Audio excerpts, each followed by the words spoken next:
കാരണം എന്റെ കൈ പിടിച്ച് എന്നെ പോലത്തെ ഒരു സാധാരണക്കാരന്റെ കൈ പിടിച്ച് എന്റെ കൂടെ പാർട്ട്ണർ എന്റെ തോളോട് തോള് ചേർന്ന് നിന്നുകൊണ്ടുള്ള ഒരു കപ്പിൾസിനെയാണ് ഞാൻ ഇവിടേക്ക് അനൗൺസ്മെന്റ് ചെയ്യാൻ വിളിക്കാൻ പോകുന്നത്.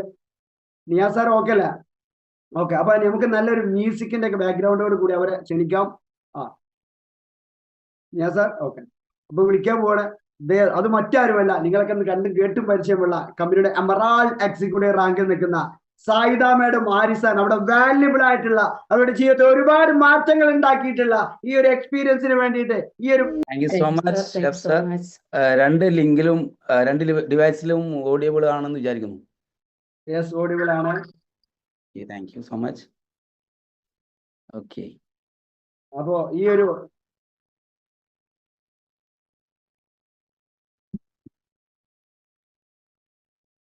എക്കോ വരുന്നുണ്ടോ? ഇല്ലല്ലോ, ഓക്കെ ആണല്ലോ ഇവിടെ. അപ്പൊ ഏതായാലും ഹരിസാർ സായിദാമ്മയുടെ മോസ്റ്റ് വെൽക്കം. അപ്പൊ നിങ്ങളുടെ വാല്യുബിൾ ആയിട്ടുള്ള ഒരുപാട് കാര്യത്തിന് വേണ്ടിയിട്ട് ഒരുപാട് പേര് കട്ട വെയിറ്റിങ്ങിലാണ്. അപ്പോ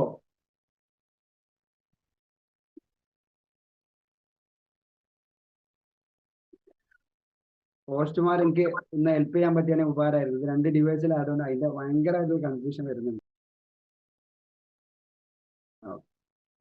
പോസ്റ്റ്മാര് ഒന്ന് എന്നെ ഹെൽപ്പ് ചെയ്യാണെങ്കിൽ ഉപകാരമായിരുന്നു. കാരണം 2 ഡിവൈസിലായതുകൊണ്ട് ആദ്യമായിട്ടാണ്. അപ്പൊ അതിന്റെ ഒരു തപ്പി നല്ലോണം നടക്കുന്നുണ്ട്. ഓക്കെ,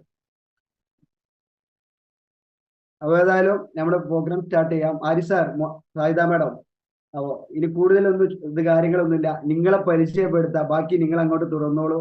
ഞങ്ങൾ കേൾവിക്കാരായിട്ട് ഇരിക്കാം. Most welcome. Thank you so much sir. Good morning all.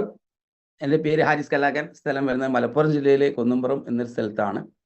Okay, ഈ ഒരു അവസരം എൻ്റെ കയ്യിൽ കിട്ടുന്നതിന് മുമ്പ് ഞാൻ എന്നെ സ്വയം പരിചയപ്പെടുത്താം. എൻ്റെ എങ്ങനെയാണ് കാര്യങ്ങൾ, ഞാൻ വൈഫ്, പിന്നെ അതേപോലെ തന്നെ 3 മക്കൾ എന്നുള്ള രീതിയിൽ ഒരു കുഴപ്പമില്ലാതെ ഇങ്ങനെ പോയിക്കൊണ്ടിരിക്കുകയാണ്.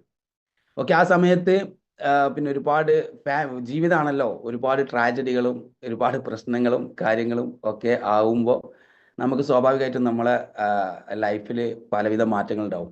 നല്ല ഹൈ ലെവലിൽ പോയിക്കൊണ്ടിരുന്ന ഒരു കുഴപ്പമില്ലാത്ത രീതിയിലേക്ക്, ഒരു മിഡിൽ ക്ലാസ്സിലും അതിനേക്കാളും ഒരു അപ്പറിലേക്ക് എത്തിയിട്ടില്ല, എന്നാൽ ആ രീതിയിൽ പോയിക്കൊണ്ടിരുന്ന സമയത്ത് പെട്ടെന്ന് താഴേക്ക് വരിക എന്ന് പറഞ്ഞാൽ അത് നമുക്ക് താങ്ങാൻ പറ്റാത്തൊരു സിറ്റുവേഷൻ ആണ്.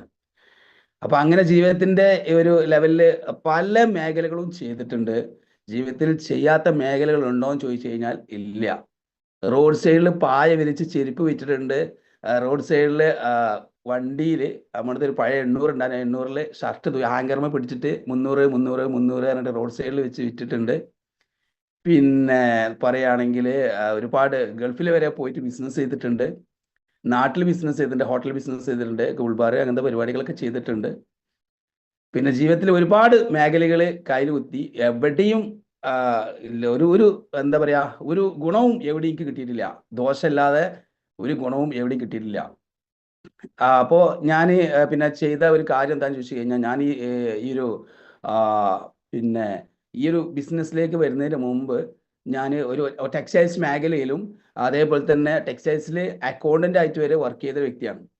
ഓക്കെ, അപ്പോൾ നിങ്ങൾക്ക് അതിൻ്റെ ഒരു ഇത് നോക്കിയാൽ മതി. അതേപോലെ UP സ്കൂളിൽ IT ടീച്ചറായിട്ട് ഞാൻ വർക്ക് ചെയ്തിട്ടുണ്ട്.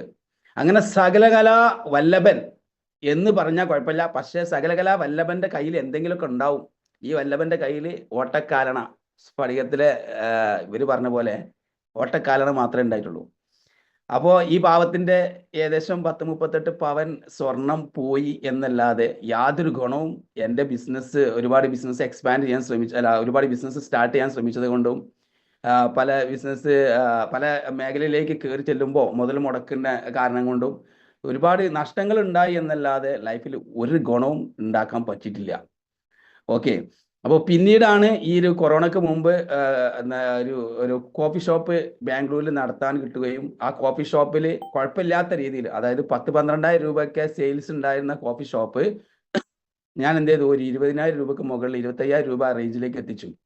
ആ രീതിയിൽ നല്ല രീതിയിൽ പോകുമ്പോഴാണ് ഈ ഒരു കൊറോണ വന്നിട്ട് ആ ഷോപ്പ് ക്ലോസ് ചെയ്ത് നാട്ടിലേക്ക് വരേണ്ടി വന്നത്. അപ്പോൾ ഫാമിലി ഉണ്ട്, മക്കളുണ്ട്. 3 മക്കളാണ്, ഉപ്പയും ഉമ്മയും. ഞങ്ങൾ കൂട്ടുകുടുംബമായിട്ടായിരുന്നു, അനിയൻ്റെ മക്കളും എല്ലാവരും ഉണ്ടായിരുന്നു. അപ്പോൾ മൂത്ത മകൻ ഞാനായതുകൊണ്ട് തീർച്ചയായിട്ടും ഉത്തരവാദിത്തം എൻ്റെ തലയിൽ തന്നെയാണ്. അനിയൻ ഗൾഫിലാണ്. അവനയക്കും. പക്ഷെ എന്നിരുന്നാലും മൂത്ത മകൻ എന്ന രീതിയിൽ ഞാനിവിടെ ഇങ്ങനെ വീട്ടിൽ ഭക്ഷണം കഴിച്ചിരുന്നാൽ പോരല്ലോ, എന്തെങ്കിലുമൊക്കെ ചെലവിനുള്ള ക്യാഷ് വേണ്ടേ. 10 രൂപയും കൊണ്ട്, നിങ്ങൾ പറഞ്ഞാൽ വിശ്വസിക്കാന്നറിയില്ല, വെറും 10 രൂപയും പോക്കറ്റിൽ ഇട്ടിട്ട് 2 ആഴ്ച നടന്നിട്ടുണ്ട് ഞാൻ, വെറും 10 രൂപ.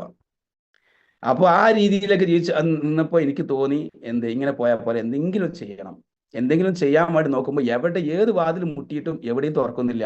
കൊറോണ ഒന്ന് സ്ലോ ആയിട്ട് ബാംഗ്ലൂർ റീസ്റ്റാർട്ട് ചെയ്യാൻ നോക്കുമ്പോൾ അതും നടക്കുന്നില്ല. അങ്ങനെ നടക്കാതായപ്പോൾ ഞാനാണ് ഇവളെ ഉപ്പ, ഷൈനമരത്തിൻ്റെ ഉപ്പ, ഈ ഒരു ബിസിനസ്, ഒരു ഓട്ടോറിക്ഷ വീട്ടിൽ വെറുതെ കിടക്കുന്നുണ്ട്, അത് എടുത്ത് ഓടാൻ പറ്റുമെങ്കിൽ ഓടിക്കോളൂ എന്ന് പറയുന്നത്. അപ്പൊ അങ്ങനെ ഓടിക്കോളൂ എന്ന് പറയുന്ന സമയത്ത് ഞാൻ ഓട്ടോ സ്റ്റാൻഡിലേക്ക് ഇതും കൊണ്ട്, ഓട്ടോ സ്റ്റാൻഡിലുള്ള ആളുകൾക്ക് വില്ലന്മാരാണല്ലോ ഇവരൊക്കെ, ഷിയാബ് സാർ ആയിക്കോട്ടെ, അങ്ങനെ പല ആളുകളും ഭയങ്കര അവിടുത്തെ മെയിൻ ആളുകളാണ്. അപ്പൊ അവരോട് ചോദിച്ചു, കുഴപ്പമില്ല, പ്രശ്നമില്ല, നീ പോരുമെന്ന് പറഞ്ഞ് അങ്ങനെ പോന്നു.